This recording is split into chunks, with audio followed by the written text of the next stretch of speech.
O Tribunal de Justiça de São Paulo recorreu contra a decisão do ministro do Supremo Tribunal Federal, Flávio Dino, que suspendeu o pagamento dos chamados penduricalhos dos três poderes. O TJ aqui do estado acredita que o STF deveria dar um prazo maior para a criação de novas regras. Assunto para a nossa repórter Júlia Firmino, que chega aqui no nosso 3 em 1. Júlia, traz mais detalhes em relação a essa decisão do TJ de recorrer contra a decisão do ministro Flávio Dino. Seja bem-vinda, uma boa tarde.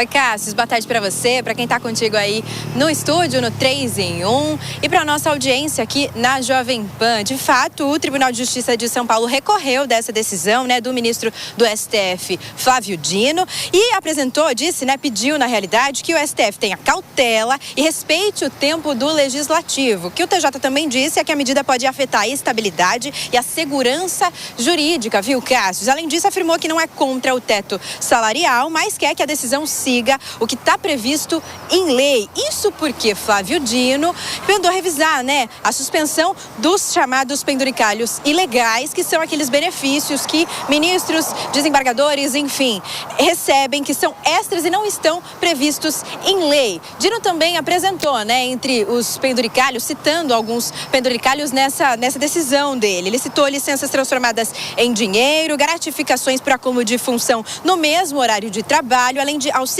sem comprovação de gastos e também vendas frequentes de férias e licença. Os três poderes, então, agora têm 60 dias, cerca de 2 meses para fazerem essa análise e suspenderem, de fato, esses penduricalhos sem base legal. Inclusive, Cássius, um levantamento do jornal Globo mostra que o TJ de São Paulo pagou, em média, R$ 82.429 de penduricalhos a cada juiz ou desembargador do órgão em 2025, ou seja, no ano passado. E aí, o salário base desses desembargadores é de cerca de R$ 38.900 por mês. Então, quando a gente soma os penduricalhos mais esse salário base, esse valor chega em R$ 121 mil por mês. Grande, né? Bastante esse salário, a gente ia ficar contente com um salário desse, Esse é um valor histórico, desde, enfim, a gente comparando aí com os anos anteriores, é um valor recorde, e esse valor também supera o teto do funcionalismo, que é de R$ 46 mil, valor do salário dos ministros, viu? Volto com você.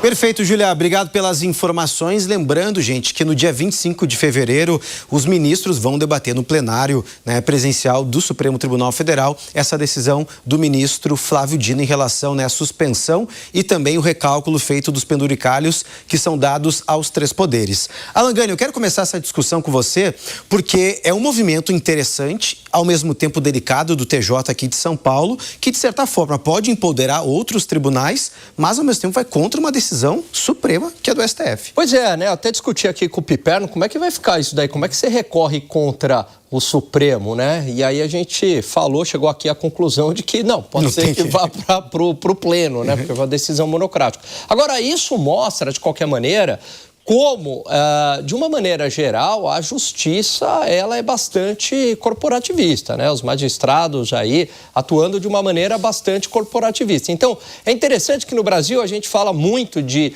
ajuste fiscal, mas é ajuste fiscal para os outros, Então, para eles, para essa classe, o problema é o excesso de gasto do governo federal, o problema são as emendas parlamentares, o problema são os subsídios, o problema é o Bolsa Família, mas nunca é o alto salário do funcionalismo público e os penduricalhos, Então, cada um tem a sua justificativa para defender seus próprios interesses. Agora, de qualquer maneira, é bastante interessante que o ministro Flávio Dino tenha levantado essa questão. Eu entendo que há um embasamento constitucional, muito embora aí há juristas dizendo que não, mas para mim a Constituição é bastante clara nesse sentido, e a imprensa também fazendo bastante pressão neste tema, porque, de novo, essa questão dos penduricalhos, ela precisa ser revista, até porque não entra no imposto de renda e o salário fica muito maior do que o salário de fato, ali o salário nominal que a pessoa ganha devido a esse excesso de benefício. Ô Piperno, pelos números que a Júlia Firmino trouxe, chama muita atenção. O salário ali, pelo menos, né, de um juiz do TJ, de alguém com cargo elevado dentro do Tribunal de Justiça aqui do Estado de São Paulo, na casa dos 36 mil. Mas com os penduricários, pelo levantamento que ela trouxe, pode chegar a 82 mil, mais do que o dobro, e fora do imposto de renda. Isso chama muita atenção, esses penduricários, como sobe esse valor, e aí, é claro, fica essa discussão. Será que precisa de tudo isso? Será que todos estão sendo aplicados da forma correta? Será que precisa de uma lei para limitar, para criar realmente uma régua adequada para que esse assunto não seja mais discutido?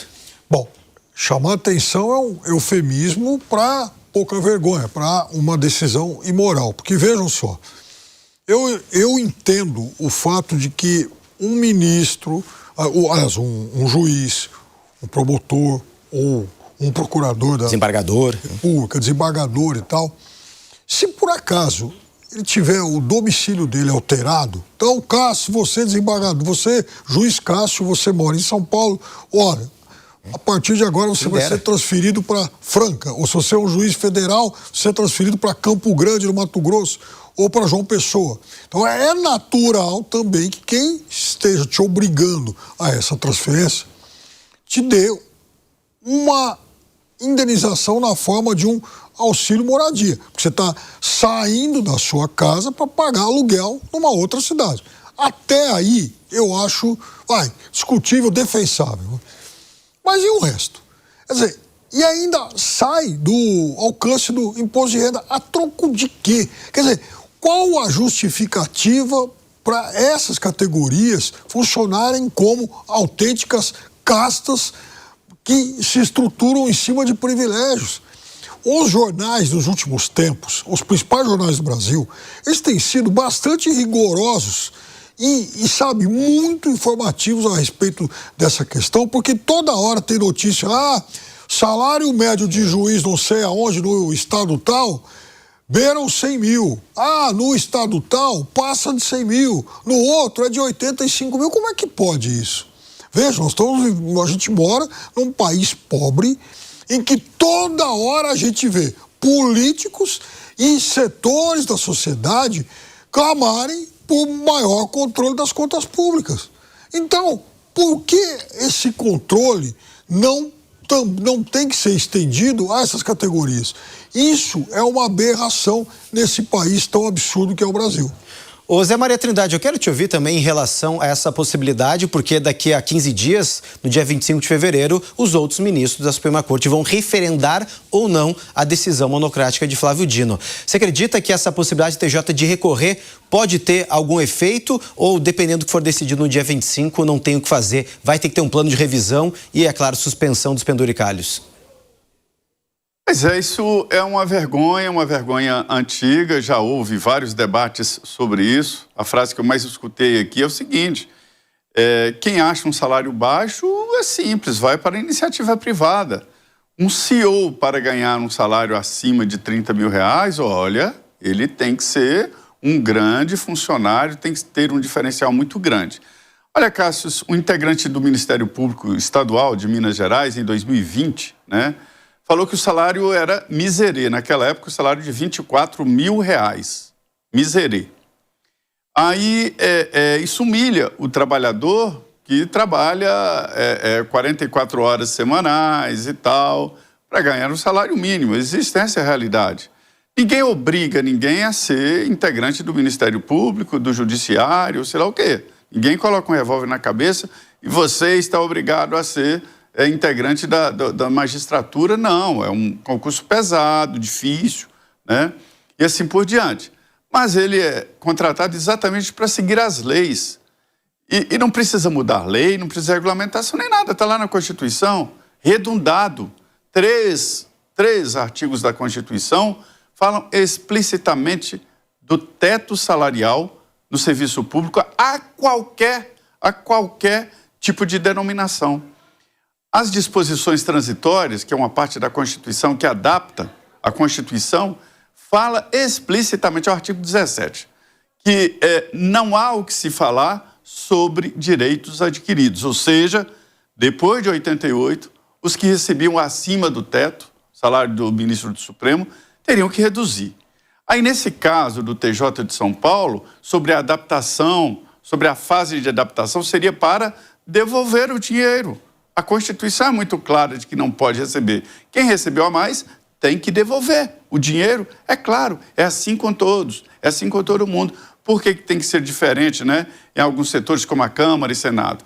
O interesse dos deputados e senadores, Cássio, é de somar o salário, que hoje é 46 mil, 45, é quase igual ao ministro do Supremo.